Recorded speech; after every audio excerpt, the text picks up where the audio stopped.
afternoon, ladies and gentlemen. My name is Evan, and I'm here to make a presentation about Chapter 8, Persuasive and Sales Messages with my group BEAK. And B stands for Bailong, E stands for me, and A stands for Edison, and K stands for our group leader, Kevin. Hope you enjoy the time. Okay, now I'll start my part. First, I would like to ask you a little question. Why is it important to deliver persuasive messages? You don't need to give me the answer. I don't have chocolate, and actually, I don't know the correct answer exactly because there's a lot of benefits that persuasive messages can give us. And just think about it, and let me give you some examples. Speech is a really powerful way to persuade others. We all know Martin Luther King and his speech, "I Have a Dream," which delivered on the steps of Lincoln Memorial, might be the most classic public speech among the public speech history. And it made a great contribution to the human equality, and also it gave us a one-day rest on the third Monday of every January, right? So I'm really appreciative. And another example I would like to show you is a TV series I've been watching these days named The Gifted. It's talk about a human and mutants which have a lot of different superpowers. And one of them, a girl, whose superpower is like mind reading. So before she talked with others, she already know others' thoughts. And when she talked, she actually say something about that, and through this way to persuade others to give her some profit, like work for her without any protest. I'm not saying that if you want to send a persuasive message, you need to have a superpower before, because it's really hard, right? But if you know others' needs, others' demands before you talk to them, that is definitely a good way to make your message more powerful. So why is it important? I think I'm gonna say because it can influence others and get more benefits for us. But we can't just put some big red bold words in our email to our clients, like I did here, to say that pay attention, this is what we want, and I want to persuade you. We can't do that. But so what is the effective way to do that? Ladies and gentlemen, please welcome Kevin to give us some tips. So who here has recently tried to persuade their friends or coworkers to do something for them? You think about were you effective? Did you do a good job? But in the chapter, it recommends different tips to improve your effective persuasive messages. The first one would be to define the purpose of your message. What are you trying to do? Are you trying to inform your coworkers, your friends of some social issues going on in the world? Are you trying to invite them to donate to a charitable cause? Or are you just trying to get someone's phone number? The audience and your recipient can't read your mind, so you have to let them know what your purpose of your message is. Then you want to build interest and engage the audience. If your message is uninteresting, you're not going to persuade the audience to do anything you want them to do. So what you have to do is you have to ask them questions, make them feel like they're a part of your presentation, and then reduce resistance. Put yourself in your audience's shoes and think about how are they going to react to your message. And then come up with examples of counter arguments and be prepared to defend if given the opportunity. And finally, you want to motivate action. You want to be able to tell your audience what they can do. Make them feel like they can make a difference in your purpose of your message. Using these tips, we can formulate an outline of an effective persuasive message using the indirect method. First, in the opening, you want to capture the reader's attention. And then as you move towards the body, you want to build upon that interest. You want to explain the purpose of your message. And finally, you want to show courtesy in your closing, and you want to motivate action. You want to show them that you appreciate them listening to your message. Then, I'm now looking forward to Alison. She's going to talk about persuasive messages and potential conflicts. Thanks, Kevin. Now, although you want to convey a positive, persuasive message, but you may still have conflict with others. like your friends, your family, your employer. How do you face it? But before you think about this answer, do you think about why are they so angry? What do they care about? Take my brother's story as an example. 2 years ago, he had a Euro dream. He wants to ride a bicycle from England to Greece. He needs money, right? But his old saving is managed by my father. I still remember the day.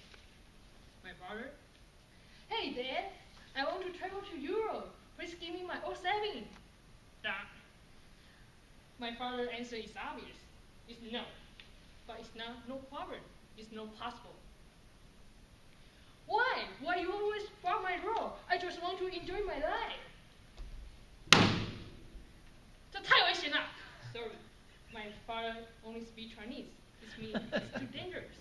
So from the day when they talk about this tree, they always fight with each other till I figure out a solution. It's not because I'm smart. It's because I just think about why my father feel it's too dangerous. Oh, I got it. It's because from my grandparents to us, no one has been to Europe before. So, no one be familiar with this country, right?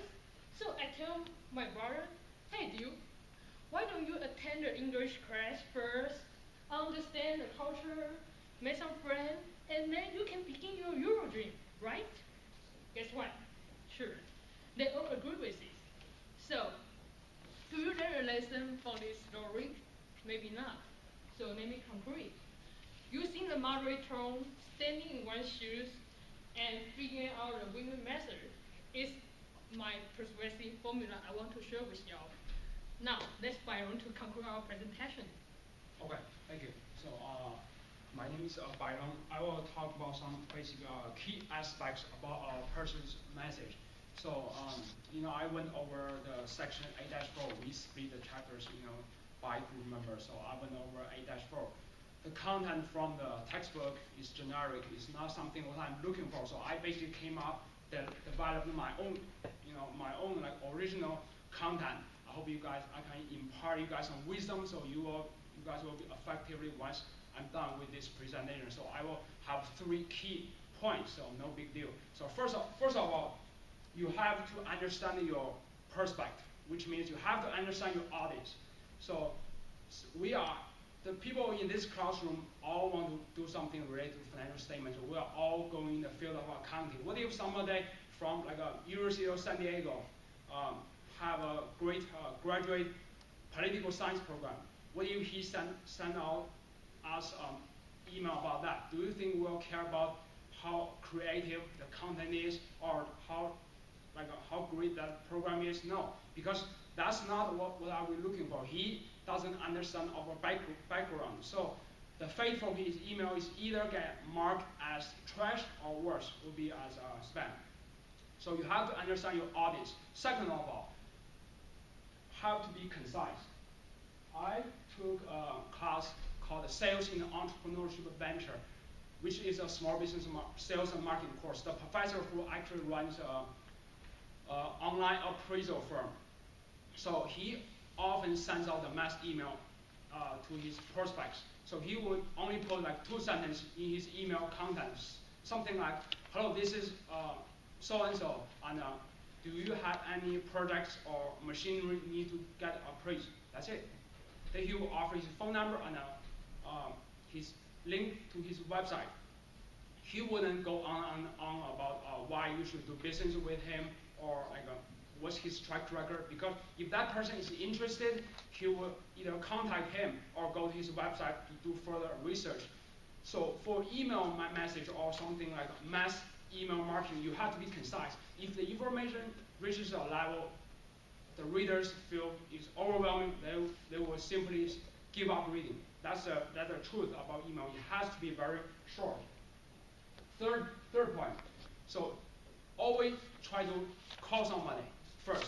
Try the right sales first. That's my third point. Try to sell your push your idea first. Then if you have a very long like a text or something email had to be sent out, those will come secondary. Those are as like supporting documents. Get to know somebody first, pick up the phone, call them, and build a rapport, build a relationship. Then if you have to send emails, then you have to do what you have to do. But email or text message will not come first. So that's basically my 3 points. I hope you guys all learned something. Thank you. Are there any questions?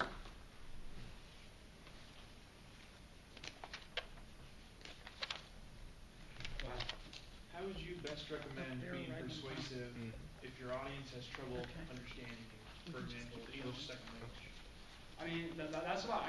So email is always hard, for somebody to understand. So definitely give somebody a call and make an appointment with them, sit down to discuss that. So have to, let them know you are there to offer a solution.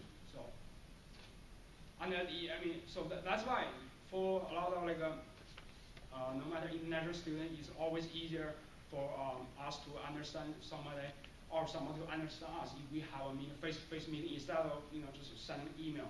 So always call somebody first. If I have a investment proposal, I will call you first, build a record, and then I will send all the charts, tables to persuade you to do further, action. Okay, anyone else have a question for the team? I have a question for Kevin then. On your slide, Kevin, I think it said the writing plan outline, capture the reader's attention. Yes, that one. Build upon interest, explain purpose of request, motivate action. Did you say this is a direct method or did you say it was indirect? This is the indirect method. Okay. Typically with persuasive messages, are you wanting to do indirect or do you want to do direct? I guess it depends on what kind of message you're trying to send out. I guess I was thinking more of like a different perspective, because I know most business people, they prefer a more direct outline or direct message. But I think I put myself in some different shoes. Like if you're trying to inform your boss of like whether or not they I guess it was just more for me. Like I would like if I asked someone for a recommendation if I should invest in a stock or not, I'd probably want them to don't want them to start with a message. Hey, I know you asked me to look at this stock. I performed this research. Here's some financial information, and then give me a little bit of the background. And then it's very towards the ending, say I would recommend this or I would not recommend. So I guess I put it into that different perspective. I mean, I can see that. I'm thinking in some situations, like if you're trying to sell something that people don't want, you might have to go the indirect route. Was kind of what I was thinking. But in that case, I guess capture. The better way to call that person, do not sell somebody email, because if they never heard of you, don't know. Well, I think you definitely have a point for that, because I get emails all the time, people trying to sell things and it's 2 or 3 pages long. I don't read those. Yeah, it's just but your boss that had that idea of, hey, if you need appraisal services, contact me. That's pretty. I mean, then if someone contacts him, they're probably wanting more information. About the resources. Exactly. So, I mean, I thought that was actually quite good to bring that up. But typically in persuasive messages, would you guys say, this is for the whole team, are those typically direct or are they indirect, or it depends? I think it's probably preferably more direct, but I think it depends on different situations and different individuals on what they want. They prefer direct or indirect. And I decided to go the indirect here, but I do know that most professionals in the business world prefer the direct method. They like to keep their information concise and short. Okay. No, that's good. Okay, So I would say it depends on the personality. There are 4 types of personality. There's drivers, analytical. There's expressive. There's somebody more reserved, which is amiable. So it depends on the personality. If it's a driver, expressive, use direct message. Yeah. They are like more reserved, like the girl in this class. You use sort of indirect. But I think the most important point is always build a rapport first, build a relationship first. Okay. Yeah, know each other first, and then try to sell whatever you have. Sell whatever you have. Okay. That's good. Anyone else have a question? Okay, we can go ahead and turn the